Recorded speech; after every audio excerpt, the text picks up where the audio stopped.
भक्तवृन्दसमन्वितं श्रीचैतन्यप्रभुं वन्दे नित्यानन्दसहोदितं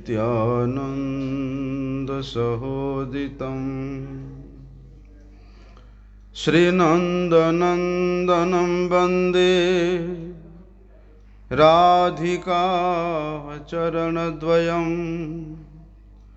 गोपीजनसमायुक्तं बृन्दावनमनोहरम् गुरवे गौरचन्द्राय राधिकाय तदालये कृष्णाय कृष्णभक्ताय तद्भगताय नमो नमः। वाञ्छाकल्पतरुर्भ्यश्च कृपा सिन्धुभ्य एव च पतितानां पावनेभ्यो वैष्णवेभ्यो नमो नमः। पतित पावन परम करुणामय परम आराध्यतम गुरुपाद पद्म नित्य लीला प्रविष्टम विष्णुपाद परमहंस परिव्राजकाचार्य अष्टोत्तर शत श्री श्रीमद् शिल भक्ति वल्लभ तीर्थ गोस्वामी गुरु महाराज जी के श्री अभय चरण कमल में अनंत कोटि साष्टांग दंडवत प्रणाम करते हुए उनकी अहेतु की कृपा प्रार्थना करता हूँ। परम आराध्यतम शिक्षा गुरुपाद पद्म नित्य लीला प्रविष्टम विष्णुपाद परमहंस शिल भक्ति विज्ञान भारती गोस्वामी महाराज जी के चरण कमल में अनंत कोटि साष्टांग दंडवत प्रणाम करते हुए उनकी अहेतु की कृपा प्रार्थना करते।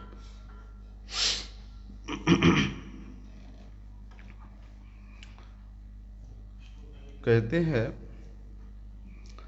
भक्ति पथ का मतलब है निष्कामता, सभी प्रकार के कामनाओं से परिपूर्ण रूप से मुक्त।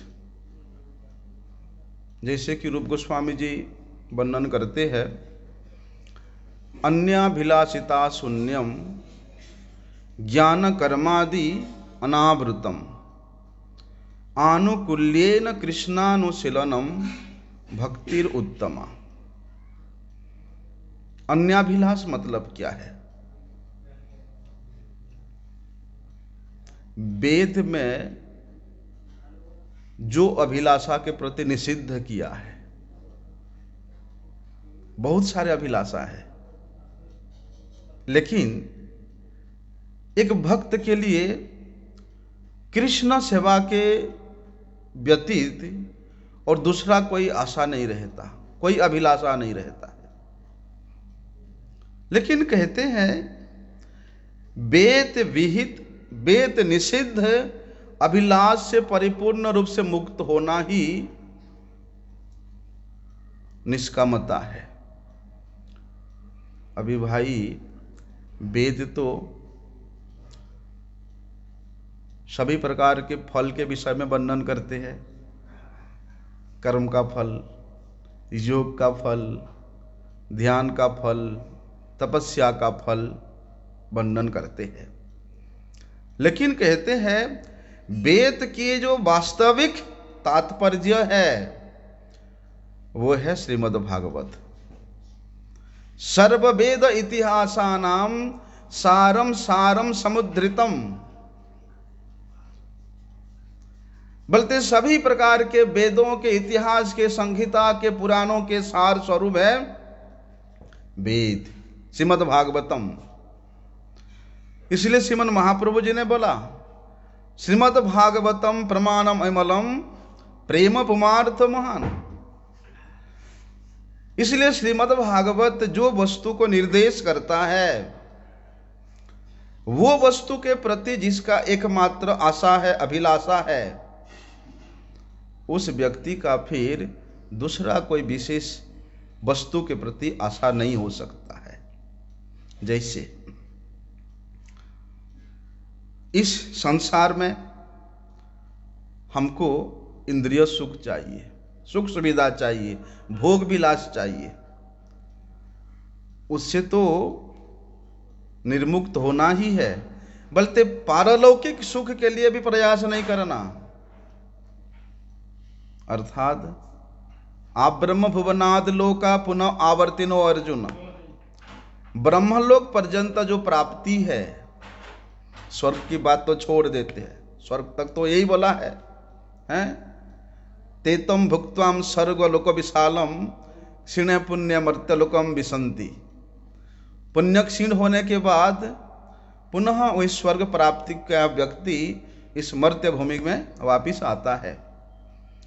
ऐसे कि शुद्ध भक्ति के क्षेत्र में ब्रह्मलोक पर्यंत ब्रह्म भुवनात् लोका, वहां तक भी वहां के सुख प्राप्त करने का भी किसी प्रकार का कोई अभिलाषा नहीं होना चाहिए। उससे ऊपर की बात बोलते हैं मुक्ति, साजुज्य मुक्ति का भी अभिलाषा नहीं होना चाहिए।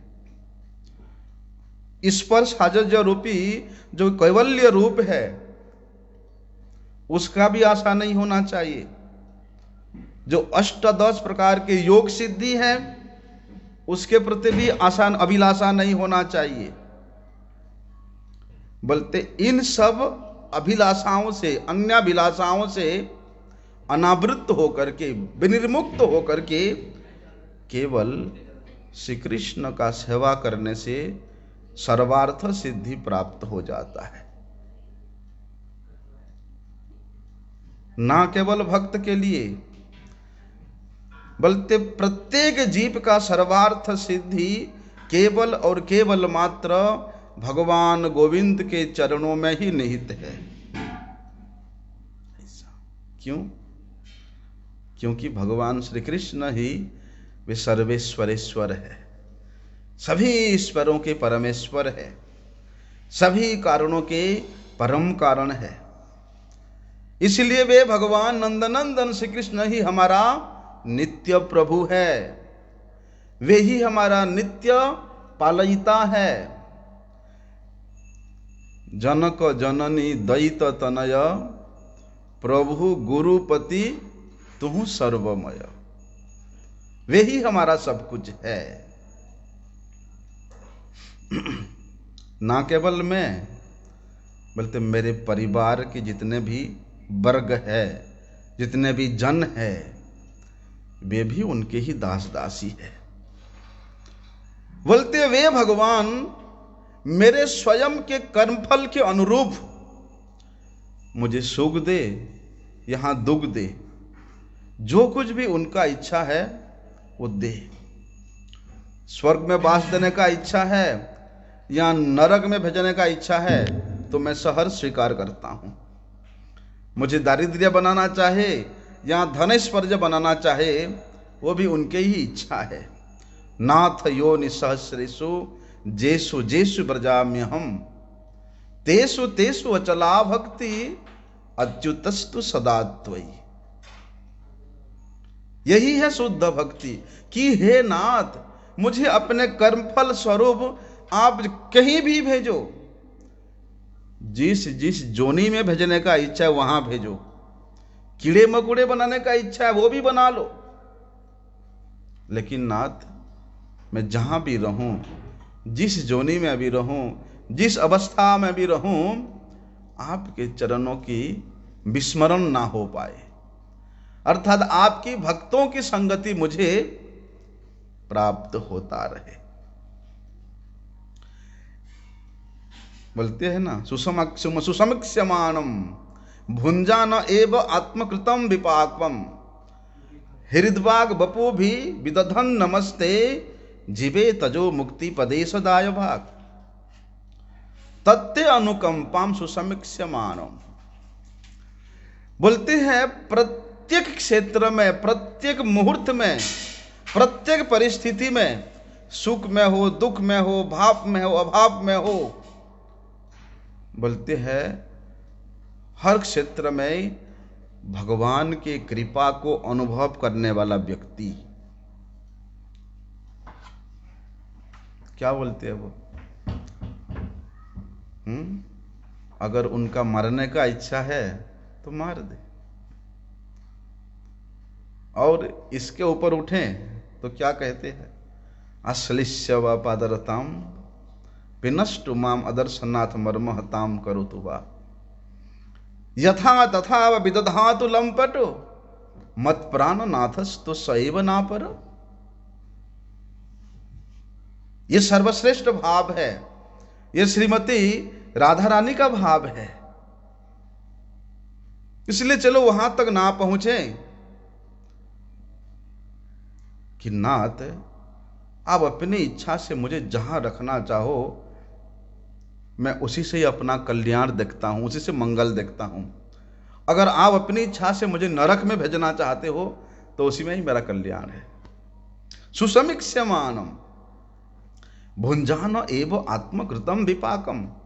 इस प्रकार अनुभव करते हुए,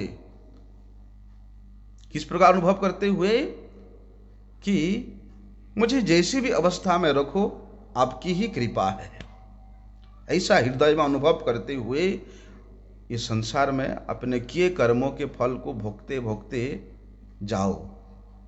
कब तक भोगो, बोलते भोगना भी तब तक है, तावत कर्माणि कुर्वीत न निर्विद्येत जावता। कर्म करते रहो और कर्म फल को तब तक भोगते रहो जब तक उस कर्म से आपको निर्वेत ना हो जाए।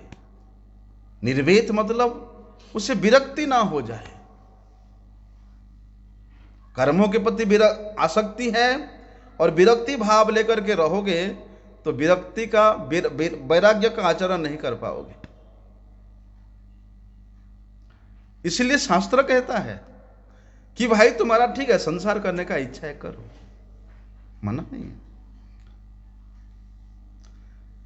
तुम्हारा कर्म करने का इच्छा है करो, लेकिन तब तक करना जब तक उससे निर्वेत ना हो जाओ। हाँ, देखा कि अब मुझे इसी किसी प्रकार कोई आसक्ति नहीं है, तब 50 ऊर्ध्वम वनम ब्रजेत, कहते हैं ना 50 वर्ष के बाद वनम ब्रजेत, वन को चला जाना चाहिए। अर्थात कृष्ण भजन में विशेष रूप से लग जाना चाहिए। विशेष रूप से मतलब यही अन्याभिलाषिता शून्यम, सभी प्रकार के अन्याभिलाष से विनिर्मुक्त हो करके। बोलने का मतलब ये है कि वे भगवान इस प्रकार से जीवन धारण करने वाला व्यक्ति का वशीभूत हो जाते हैं, वे उसके द्वारा परास्त हो जाते हैं। वे मुक्तिपद भगवान को ऐसे भक्त अपने हृदय में बांध लेता है। वैसे तो भगवान को कोई परास्त नहीं कर सकता, लेकिन इस प्रकार के भक्त के सामने भगवान परास्त हो जाते हैं। उसके अधीनता को स्वीकार करने के लिए भगवान लालायित तो होते हैं। ऐसे प्रेमिक भक्त के हृदय में बंद के रहने के लिए भगवान लालायित तो होते हैं। बोलने का मतलब यह है कि भगवान जो कुछ भी करते हैं उसमें मेरा मंगल ही है। मेरे मंगल के लिए भगवान मेरे लिए ये सब विधान कर रहे हैं। उनके विधान में किसी प्रकार की कोई प्रतिकूलता नहीं है, अनुकूलता ही अनुकूलता है।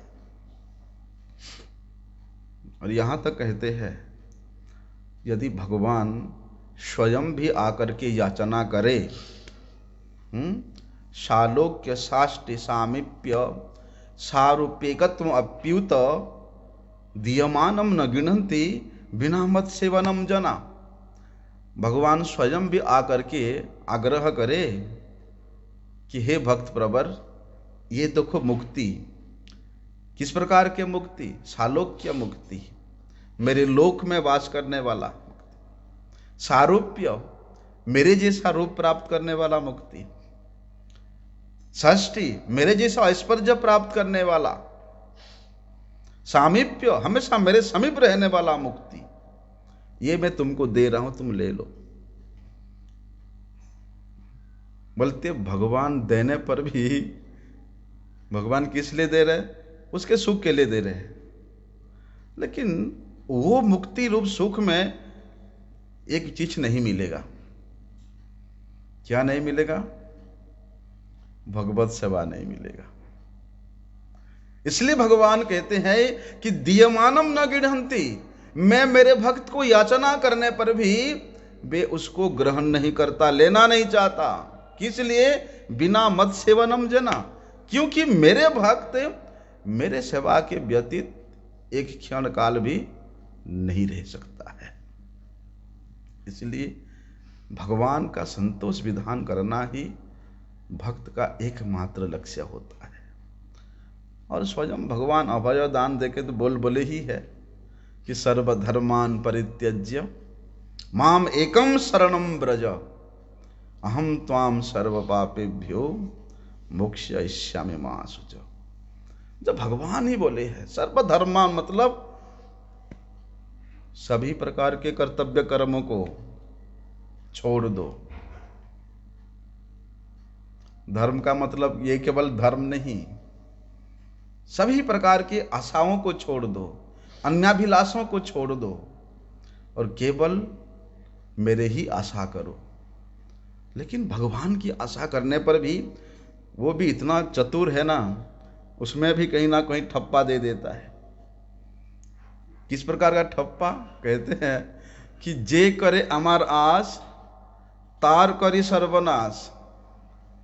बोलते मेरा जो आशा करता है एकांत रूप से, मैं तो उसका बेड़ा गर्क कर देता हूं, सर्वनाश कर देता हूं। किस प्रकार का सर्वनाश? बोलते उसके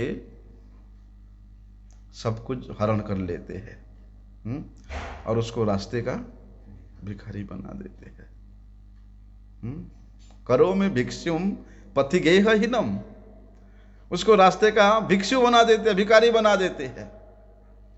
फिर कहते हैं तबु वो ना छाड़े आज तबे करी दासेर दास। इतना करने के बावजूद भी अगर वो मेरा आशा नहीं छोड़ता है, तब मैं उसके अपने दास का दास बना देता हूं। इसलिए अहम त्वाम सर्व पापेभ्यो, सभी प्रकार के पापों से तो वो निर्मुक्त करते ही है और उसको अपने चरणों का सेवा में लगा देते हैं। भगवान के वाणी में किसी प्रकार का कोई संशय नहीं है और उनका वाणी में किसी प्रकार का कोई अवकाश भी नहीं है। वो जो बोलते हैं वो करते हैं। परंतु क्या करते हैं लोग इस लोक में और मरने के बाद ऊपर के लोक में? स्वाच्छंद्य सुख प्राप्त करने के लिए अनेक प्रकार के देवताओं का उपासना करते हैं। जिस प्रकार से हम लोग सुनते हैं कि वरुण देव का उपासना करने से व्यक्ति धनी होता है, देवी का उपासना करने से रूपवान होता है, इस प्रकार अनेक उपासना है। ऐसे अन्याभिलाष युक्त उपासना में प्रवृत्त होकर के वे अपना समय को और अपना जीवन को ऐसे ही व्यतीत कर देता है। एकमात्र भगवान श्री कृष्ण ही इस बात को जोर देके कहते हैं कि अहम त्वाम सर्व पापेभ्यो मोक्षयिष्यामि मा शुचः, कि मेरे भक्ति तो करके देख। अनन्य चिंतयन्तो माम जे जना पर्युपासते तेषाम नित्य अभियुक्तानाम योगक्षेम बहाम्यहम्। मेरे में अनन्यता करके तो देख, मैं तेरे लिए क्या करता हूं। ऐसे बात क्या इंद्र चंद्र वरुण शिव गणेश पार्वती दुर्गा माता सब कोई बोला है ऐसी बातें? कोई बोला? कोई नहीं बोला ये बातें। कि मैं तुमको सभी पापों से विनिर्मुक्त कर दूंगा, मैं तुमको भगवत पद दे दूंगा, मैं तुमको मोक्ष दे दूंगा, मैं तुमको सर्वार्थ सिद्धि प्रदान कर दूंगा। कोई नहीं बोला, बोल ही नहीं सकते हैं, क्योंकि वही देवता का सेवक, वही देवता की आराधना करते करते यदि थोड़ा सा भी कोई त्रुटि होता है तो वही देवता उसका नाश कर देता है। और तो और कहां तक बताएं, वही देवता अपने सेवक को वरदान दे करके वे भी बड़े मुश्किल में पड़ जाते हैं, अपने प्राण बचाने के लिए भागते हैं। फिर वहां पर वे देवता कहां आते हैं? भगवान श्री कृष्ण के शरण में आते हैं। भगवान के द्वारा फिर उन देवताओं की रक्षा होता है। इसलिए देवताओं का उपासक श्री कृष्ण भिन्न अन्य आराधना करने वाले सेवक गण हमेशा अशांत रहते हैं। क्यों? क्योंकि उन देवताओं का उपासना किसी ना किसी प्रकार के कामनाओं को लेकर के होता है, सकाम युक्त होकर के उनका उपासना किया जाता है। एक कामना पूरा हो गया, अब दूसरे कामना के लिए हम दूसरे देव का, दूसरे देवी का आराधना करेंगे, हैं? वहाँ कबीरा गोसाई वर्णन करते ना, कृष्ण भक्त हैं निष्काम, अतएव शांत, भुक्ति मुक्ति सिद्धि कामी, सकल ही अशांत। एकमात्र कृष्ण भक्त ही, कृष्ण भक्ति करने वाला व्यक्ति ही परम शांत है। क्योंकि कृष्ण भक्त के हृदय में किसी प्रकार का कोई कामना नहीं रहता है। अगर बोलते हैं फिर सबसे बड़ा कामी तो कृष्ण भक्त है, सबसे बड़ा कामी कृष्ण भक्त है, क्योंकि वो अपने कामना में सबसे विराट वस्तु को लगा रखा है। और सबसे श्रेष्ठ वस्तु कौन है? भगवान श्री कृष्ण की पाद पद्मों ही। श्री कृष्ण के पाद पद्मों ही सबसे श्रेष्ठ वस्तु है। और उस श्रेष्ठ वस्तु को प्राप्त करने का कामना लेकर के करता है, लेकिन बोलते उसको कामना युक्त नहीं कहते, उसको परम निष्काम कहते हैं। क्यों करता है श्री कृष्ण पाद पद्मों का आशा? कि अनेक परिपाटी से, अनेक प्रकार से, अनेक भावनाओं से युक्त होकर के उनके चरणों का सेवा करने के लिए, और कोई आशा नहीं। मोरे यदि दिया दुख, तार है महासुख, सही दुख मोर सुख वर्ज्य। यहां तक अगर मुझे दुख दे करके, मुझे कष्ट दे करके उसको सुख होता है, तो मेरे लिए वही दुख अनंत सुख से समान है, असीम सुख के समान है। इसलिए कृष्ण भक्त सर्वदा शांत रहते हैं। भुक्ति चाहने वाले, मुक्ति चाहने वाले, सिद्धि कामी, सब प्रकार के जितने भी साधक हैं सब अशांत रहते हैं। इसीलिए श्रीमन महाप्रभु जी का ये निर्देश है कि कृष्ण भक्ति ही एकमात्र सर्वश्रेष्ठ पद है। ऐसा। लेकिन किस प्रकार से भक्ति करेंगे? भक्ति करने के लिए श्रीमन महाप्रभु जी ने हम लोगों को विशेष रूप से निर्देश दिया है। यद्यपि हम लोग प्रहलाद महाराज की शिक्षा से नवविधा भक्ति के विषय में श्रवण करते हैं। श्रवणम कीर्तनम विष्णु, स्मरणम पाद सेवनम, अर्चनम वंदनम दास्यम, सख्यम आत्मनिवेदनम इति पुंसार्पित विष्णु। बोलते हैं ये नवदा भक्ति के द्वारा ही साधक भगवान को प्रसन्न करता है। लेकिन श्रीमन महाप्रभु जी बोलते उनमें से भी 5 प्रकार के साधन को श्रेष्ठ रूप में वर्णन किया है। क्या है वो?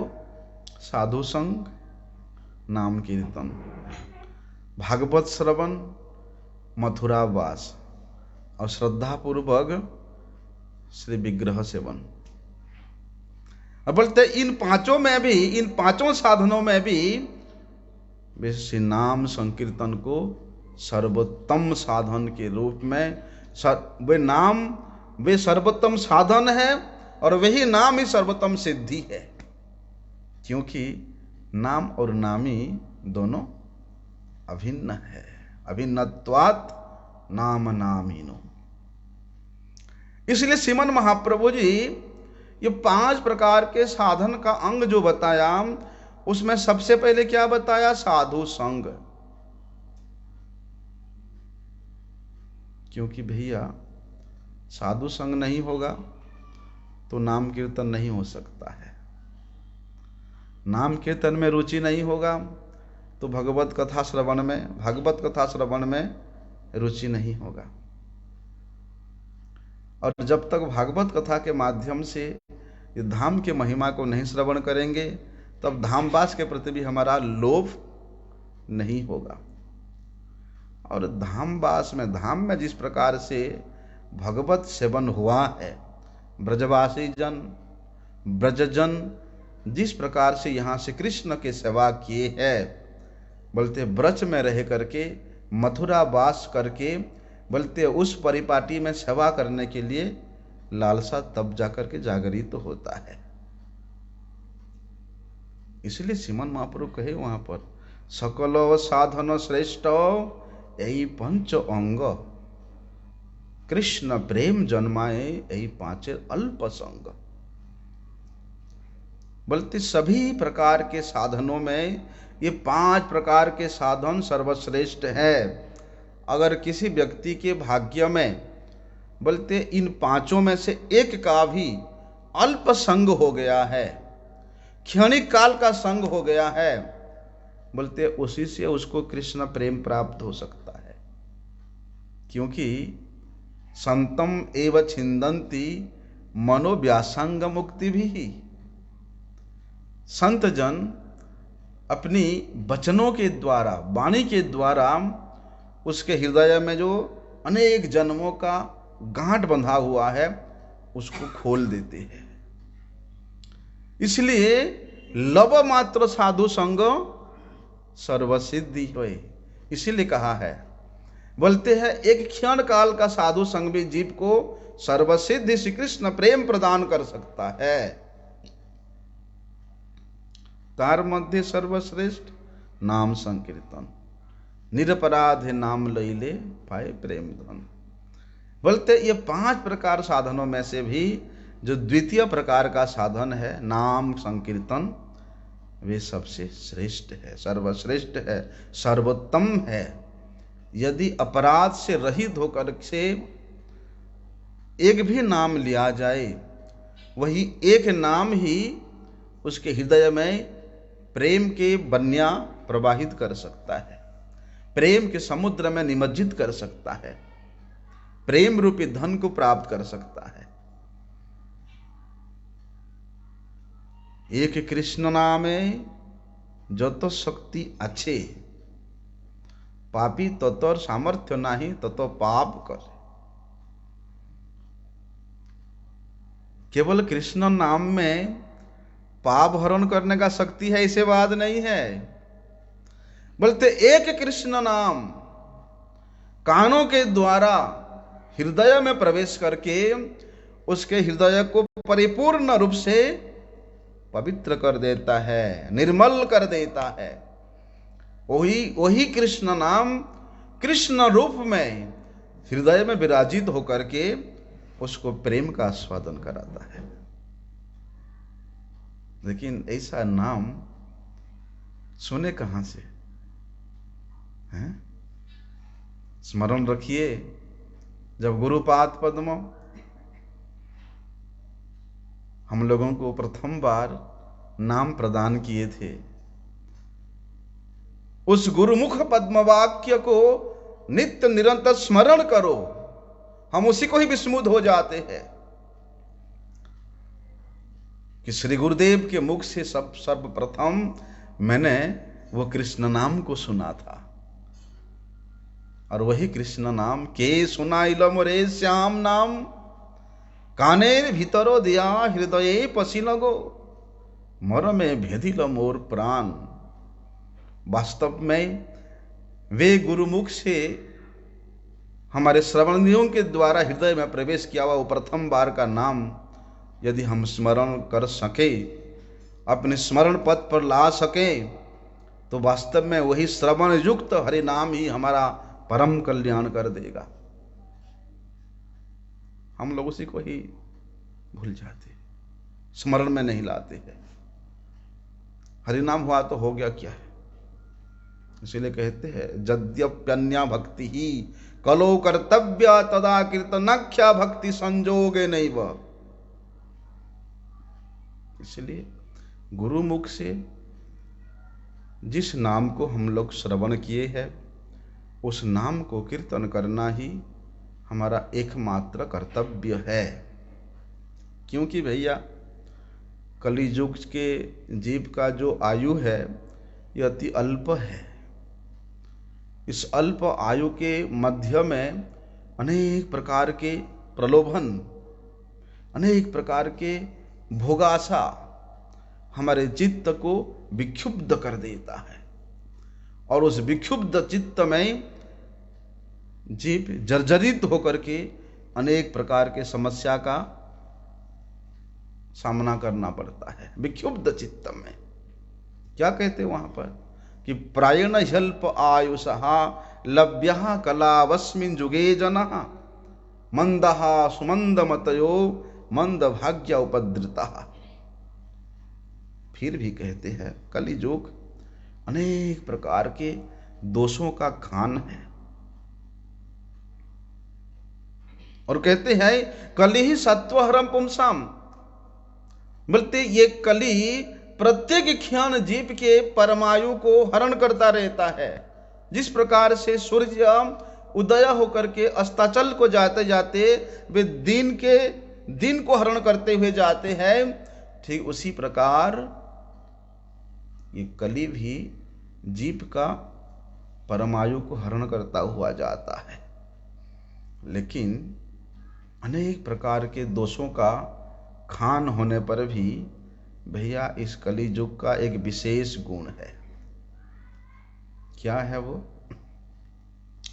केवल मात्र श्री कृष्ण कीर्तन के द्वारा जीव का कली का बंधन, संसार का बंधन सब कुछ छूट जाएगा, और वे व्यक्ति उस संकीर्तन रूपी नाव में विराजमान होकर के इस भव समुद्र को पार करके श्री कृष्ण के परम पद को लाभ कर सकता है। कले दोष निधे राजन यस्ति एको महान गुणः, कीर्तनाद एव कृष्णस्य मुक्त संग परम ब्रजेत।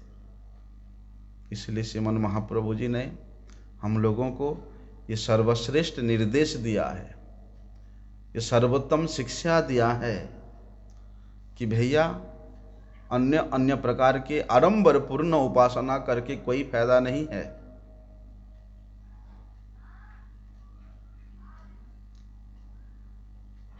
केवल हरि नाम संकीर्तन करने से हमारा परम मंगल होगा।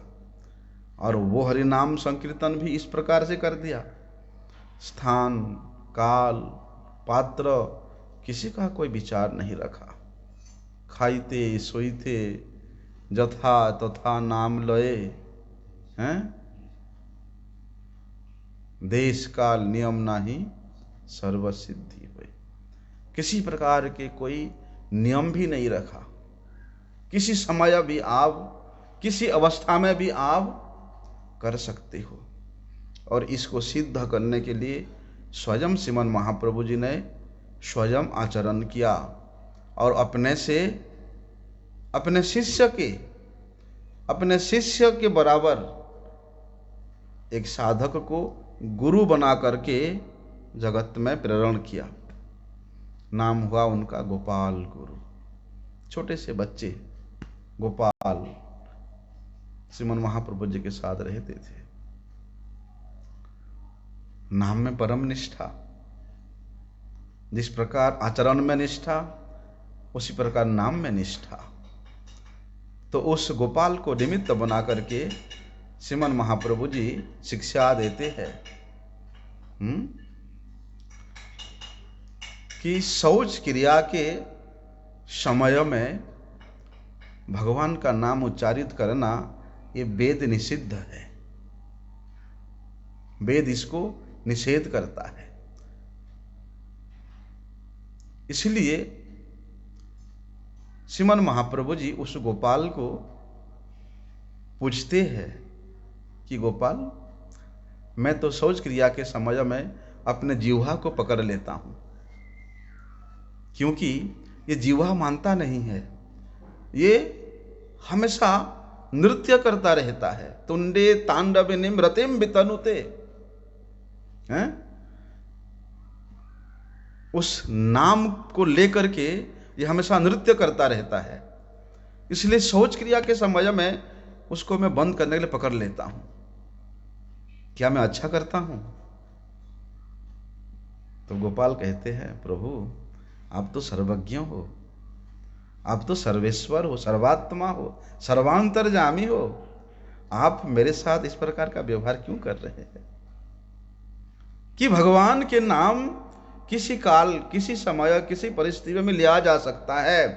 यदि शौच क्रिया करते करते मृत्यु हो जाए तो, इसलिए किसी भी समय हरि नाम ले सकते हैं। देखो श्रीमन महाप्रभु जी तभी से उस छोटे से गोपाल को गोपाल गुरु के नाम से जगत प्रसिद्ध किया। ऐसा, इसलिए किसी प्रकार देश काल पात्र का कोई नियम नहीं रखा। जे कौन से व्यक्ति भी जिस किसी स्थान पर भी जिस किसी समय पर भी हरि नाम कर सकते हैं, लेकिन सदगुरु के चरणाश्रय करके, वैष्णव गुरु के पदाश्रय करके। और केवल पदाश्रय करने से नहीं होगा, गुरु की जो आचरण है, सदाचार है, उस सदाचार से युक्त होकर के। और कहते हैं सबसे बड़ा सदाचार तो भैया साधु संग में कृष्ण नाम करना है।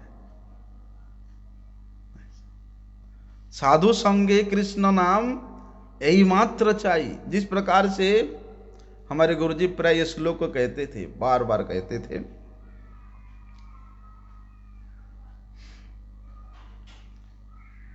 स्मर्तव्य सततम विष्णु विस्मर्तव्यम न जात उचित, कि भगवान को स्मरण करना ही ये सबसे बड़ा विधि है और उनका विस्मरण होना ये सबसे बड़ा निषेध है। तो निषेध जो है वो नहीं करना, अर्थात भगवान के नाम को एक क्षण काल भी विस्मरण नहीं होना, हमेशा स्मरण पथ में रखना। बोलते ठीक उसी प्रकार सबसे बड़ा सदाचार है, सबसे बड़ा वैष्णव आचार है साधु संगे कृष्ण नाम। साधुओं के संग में कृष्ण नाम करना ही सबसे बड़ा सदाचार है। उसी से ही सर्वार्थ सिद्धि प्राप्त हो सकता है। ये तो संक्षेप रूप से श्रीमन महाप्रभु जी का मत और पथ है। इसलिए श्रीमन महाप्रभु जी के इस मत को, इस पथ को अवलंबन यदि कोई कर सकता है तो उसके सभी प्रकार के समस्या का समाधान यहीं पर ही मिल जाएगा। ऐसा हम लोग तो आज विषय वस्तु कुछ और रखा था और चर्चा कुछ और किया। इसलिए अभी आप लोग इस विषय में कुछ प्रश्न है तो कर सकते हैं, उसको आप बंद कर दो अभी।